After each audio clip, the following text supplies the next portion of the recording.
नमस्कार, आज की बड़ी खबरों में आपका स्वागत है। मैं हूं आपके साथ अनु भारद्वाज और आप देख रहे हैं न्यूज गंगा। आज की बुलेटिन में बात करेंगे क्या है खामनेई की मौत पर जेडीयू का बड़ा बयान। बताएंगे आपको क्यों हुई दिल्ली से दुबई जाने वाली तमाम उड़ानें रद्द। दिखाएंगे आपको होली पर बदल गई मेरठ मेट्रो की टाइमिंग। बुलेटिन के आखिरी में देखेंगे कैसे फिर दिखा पाकिस्तान का दोगलापन। लेकिन दिन भर की तमाम खबरों से पहले एक नजर सुर्खियों पर। जम्मू कश्मीर के डोडा में भूकंप के झटके, रिएक्टर स्केल पर 2.2 रही तीव्रता। रायपुर में खामनेई की मौत पर शिया समुदाय का कैंडल मार्च, अमेरिका इजराइल के खिलाफ लगाए नारे। होली से पहले दिल्ली की बेटियों को मिला 100 करोड़ का गिफ्ट, लखपति बिटिया योजना का हुआ शुभारंभ। खामनेई की मौत पर जेडीयू का बड़ा बयान। अमेरिका इजराइल के हमलों में ईरान के सुप्रीम लीडर खामनेई की मौत पर मुख्यमंत्री नीतीश कुमार की पार्टी जेडीयू की ओर से प्रतिक्रिया सामने आई है। प्रवक्ता नीरज कुमार ने कहा कि ईरान के सुप्रीम लीडर, उनके परिजन और उनके साथ रहने वाले लोगों की जिस तरीके से हत्या हुई, अमेरिका और इजराइल हमला कर रहे हैं तो ईरान भी ताबड़तोड़ हमला कर रहा है। ऐसे में पक्ष या विपक्ष का सवाल नहीं है, बल्कि ये मानवता की रक्षा का सवाल है। ईरान इजराइल युद्ध के बीच बोले संजय राउत। ईरान इजराइल के बीच चल रहे युद्ध को लेकर राजनीतिक घमासान शुरू हो चुका है। इसी बीच उद्धव ठाकरे गुट के नेता संजय राउत की प्रतिक्रिया आई है। इस दौरान उन्होंने नरेंद्र मोदी को लेकर भी निशाना साधा है। संजय राउत ने कहा कि पीएम मोदी को चाहिए अपने दोस्तों से कहे कि अब बहुत हो गया और इस जंग को रुकवाना चाहिए। लखनऊ में बड़ा इमाम बाड़ा बंद। ईरान के supreme leader Ayatollah Ali Khamenei की मौत की खबर के बाद लखनऊ में शिया समुदाय गहरे शोक में डूब गए हैं। मौलाना कल्बे जवाद की अपील पर 3 दिवसीय शोक का ऐलान किया गया, जिसके चलते बड़े और छोटे इमाम बाड़े सहित पुराने लखनऊ के बाजार बंद है। विशेष शोक सभाएं और श्रद्धांजलि कार्यक्रम आयोजित किए जा रहे हैं, जिनमें खामनेई के योगदान को याद किया जाएगा।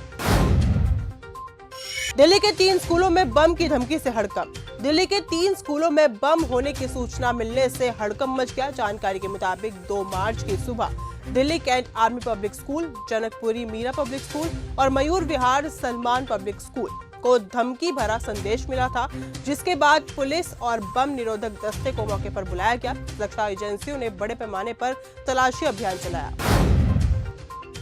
दिल्ली से दुबई जाने वाली तमाम उड़ानें रद्द। ईरान और इजराइल में चल रहे युद्ध का असर दिल्ली एयरपोर्ट पर भी दिखने लगा है। दिल्ली से दुबई जाने वाली तमाम यात्रियों के फ्लाइट कैंसिल हो गए हैं, जो अब दिल्ली एयरपोर्ट पर परेशान नजर आ रहे हैं। यात्रियों का कहना है कि उन्हें जानकारी नहीं दी गई थी। वे अब एयरपोर्ट पहुंच गए हैं तो उन्हें बताया जा रहा है कि फ्लाइट कैंसिल हो गई है। होली पर बदल गई मेरठ मेट्रो की टाइमिंग। एनसीआरटीसी ने होली यानी कि 4 मार्च पर नमो भारत और मेरठ मेट्रो सेवाओं के समय में अस्थायी बदलाव की घोषणा की है। सुबह 6 बजे से शाम 5 बजे तक सेवाएं बंद रहेंगी, जो शाम 5 बजे के बाद रात 10 बजे तक पुनः शुरू होगी। यात्रियों से अपील की गई है कि असुविधा से बचने और सुरक्षित यात्रा के लिए अपनी योजना शाम 5 बजे के बाद ही बनाएं। चिराग पासवान ने शराबबंदी कानून की समीक्षा की मांग की। केंद्रीय मंत्री चिराग पासवान ने बिहार में लागू 1 दशक पुराने शराबबंदी कानून की समीक्षा की जरूरत पर जोर दिया है। रविवार को पटना में मीडिया से बातचीत में चिराग पासवान ने कहा कि ये आकलन किया जाना चाहिए कि जिस उद्देश्य से कानून लागू किया गया था, क्या वो पूरी तरह से हो रहा है या फिर नहीं। खामनेई की मौत के बाद जगह जगह प्रदर्शन। ईरान के सर्वोच्च नेता अली खामनेई की कथित मौत के बाद ईरान इजराइल युद्ध तेज हो गया है, जिसका असर वैश्विक स्तर पर दिख रहा है। खासकर जम्मू कश्मीर में खामनेई की मौत के विरोध में बड़े प्रदर्शन हुए। शांति बनाए रखने के लिए प्रशासन ने पूरे कश्मीर में प्रतिबंध लागू किया है। स्कूल कॉलेज बंद किए गए हैं और सुरक्षा बल हाई अलर्ट पर है।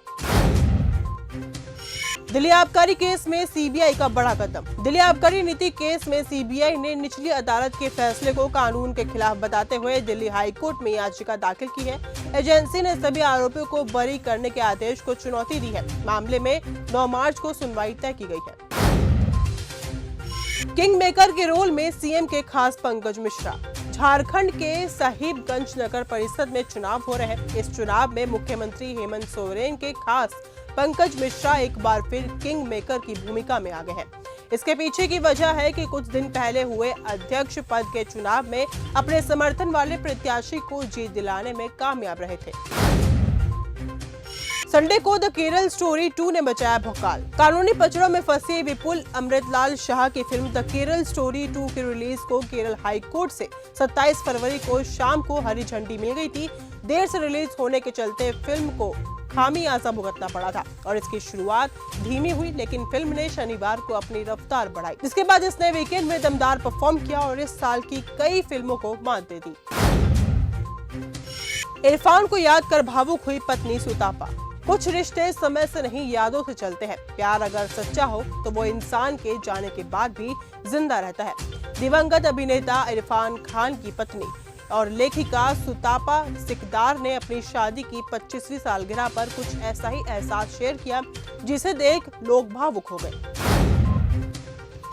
हैदराबाद की सड़कों पर उतरे एआईएमआईएम नेता। हैदराबाद में रविवार यानी कि 1 मार्च 2026 को उस वक्त सड़कें गुस्से और गम से भर गई जब एआईएमआईएम के विधायक माजिद हुसैन और एमएलसी रियाज उल हसन के नेतृत्व में बड़ी संख्या में लोग अमेरिका और इजराइल के खिलाफ विरोध प्रदर्शन के लिए निकल पड़े। यह प्रदर्शन ईरान के सर्वोच्च नेता अयातुल्लाह अली खामनेई की उस मौत के विरोध में था जो अमेरिका और इजराइल के संयुक्त हवाई हमलों में हुई। दुबई में ईरान के हमलों से घबराए अमीर लोग। ईरान द्वारा खाड़ी देशों पर हमलों से क्षेत्र में तनाव बढ़ गया है, जिसके कारण अमीर और प्रभावशाली लोग वहां से निकलने की कोशिश कर रहे हैं। रियाद विशेष रूप से किंग खालिद इंटरनेशनल एयरपोर्ट से लोग एग्जिट कर रहे हैं। कई देशों के एयरपोर्ट बंद होने की वजह से रियाद को रास्ता बनाया है। फिर दिखा पाकिस्तान का दोगलापन। एक बार फिर पाकिस्तान का दोगलापन पूरी दुनिया में दिख रहा है। एक तरफ पाकिस्तान की सरकार ईरान पर अमेरिका और इजराइल के हमलों की निंदा करती है, तो दूसरी ओर ईरान के खाड़ी देशों पर किए गए जवाबी हमलों की भी आलोचना कर रही है। इससे साफ है कि पाकिस्तान दो नावों पर सवार होने की कोशिश कर रहा है। तो फिलहाल आज के इस बुलेटिन में सिर्फ इतना ही। देश दुनिया की तमाम खबरों के साथ ऐसे ही जुड़े रहने के लिए देखते रहिए न्यूज़ गंगा। नमस्कार।